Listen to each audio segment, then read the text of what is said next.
To apply fillets and chamfers, we need to make use of dress up features.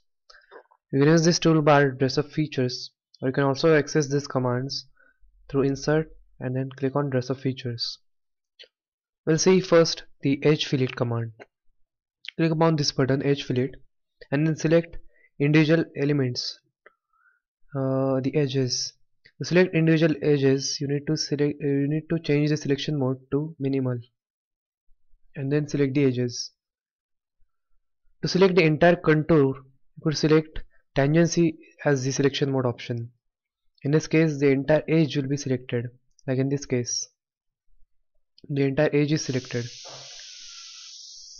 You could also select the entire surface, and all the edges lying on that surface would have got selected.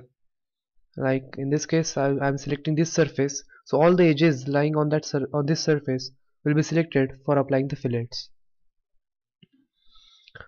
See, and now I'll enter the radius as 3 mm. Click on OK. So here we go. Now you'll see the chamfer command. Click upon this button chamfer and then select the edges to apply chamfer.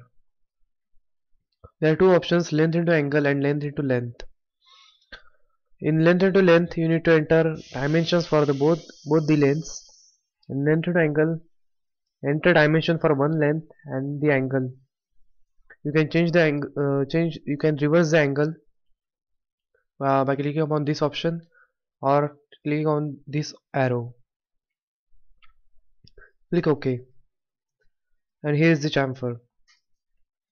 Now see the draft command. The draft command we will give inclination to this cylindrical surface. So the cylindrical surface will be the face to draft and the neutral element will be this top surface. Set the angle as 7 degree and click on OK. And here we go. This is the inclination. This is the draft command. The next command is the shell command. By shell command we can convert this complete 3D model into a thick shelled component. This surface will be removed.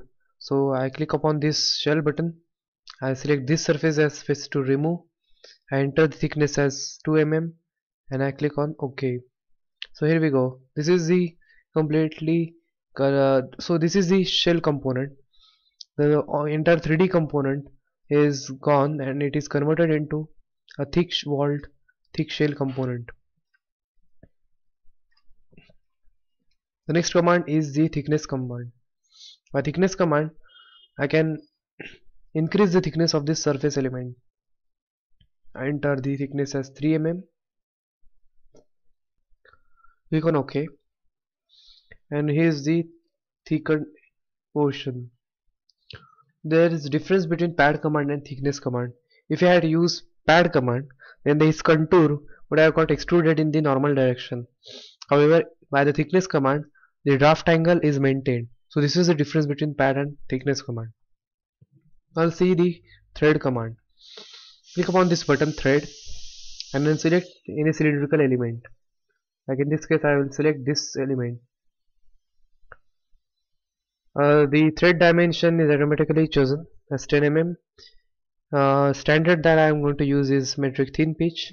Select M10 as the standard, and then limit surface will be the top surface. Thread depth will be 10 and click on OK.